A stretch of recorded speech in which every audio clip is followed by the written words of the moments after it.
It's an epilogue. I don't know what the fuck it means. I just know it's at the beginning of something. Well, anyway, I was actually going to a McDonald's one day, and I went to the drive-thru at the McDonald's, and the person gets on the phone. Can I take your order? Sure, why not? I don't give a shit. Okay, I just want me a hamburger, right? So anyway, I get on there, and he's like, "Man, your voice sounds really familiar. You're that camera guy, right?" "Yeah, that's me. You stalking me?" "Nah, I just wanted to let you know you're a punk. You do poetry." "I'm a punk? What? I'm a punk? For doing poetry?" Sorry, everyone. Poetry, it's my life. I love poetry. So anyway, this little epilogue that I wrote, again, I don't know what the fuck it means. I know it begins at the beginning of something. Anyway, I decided to take the higher road. Instead of talking smack back and forth and whatnot, I decided to spit out this epilogue to him. So I win. So the epilogue that I gave this guy was, like scriptures from a Bible, I'll forever make my mark in this life by letting my words be heard through my heart. I stand in the middle of these lonesome streets under streetlights that impact the night like shadows impact solid white walls.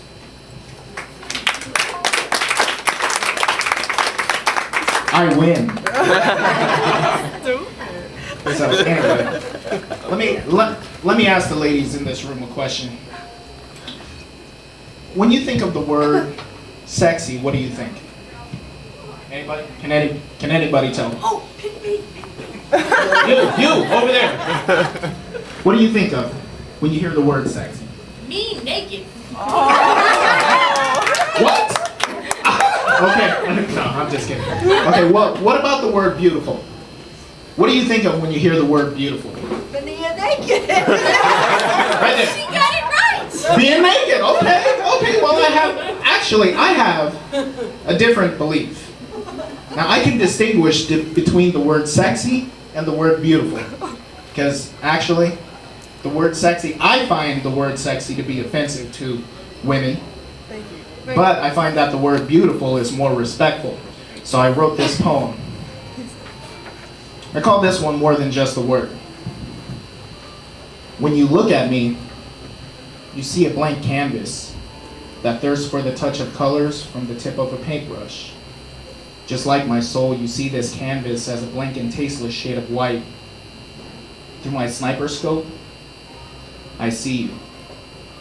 But how I see you is completely different from how you would ever see me. Now through these eyes of mine, I can lay recumbent.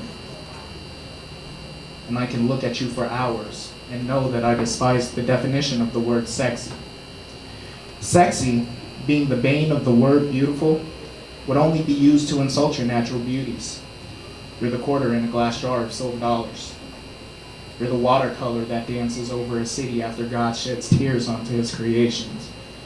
Now I disrespect you not by calling you the word sexy, but I respect you by seeing you as Van Gogh's painting of the Starry Nights.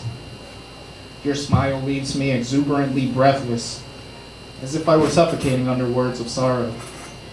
Your presence thrills my inner being with feelings that no other word can degrade into reality by virtue or degree. And even though you've left me enthralled by this addiction to your beauty, I can honestly look deeper into your soul and tell you that you've become the textbook definition to the word beautiful.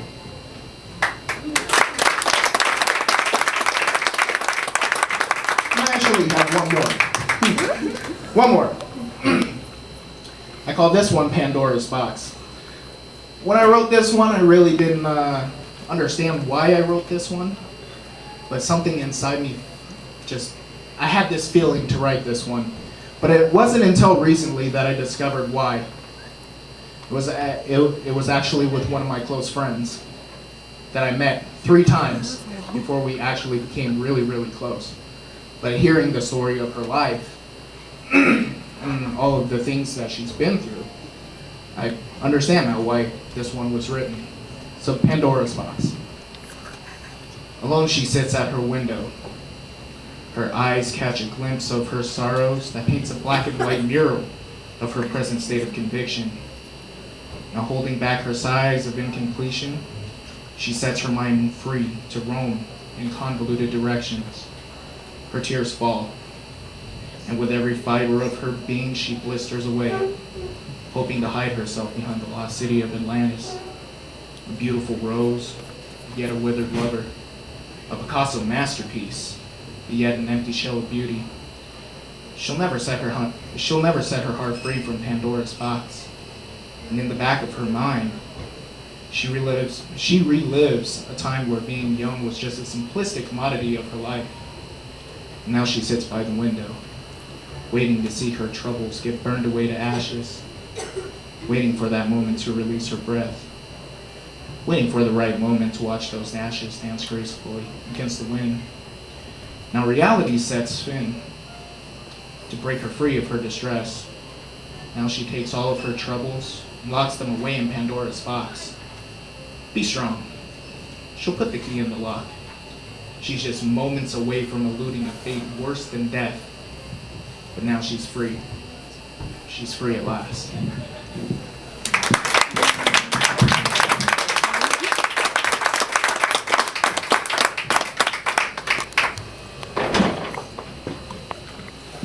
Thanks, Cameron. Kid, come on back up. Let's hear it for Kid.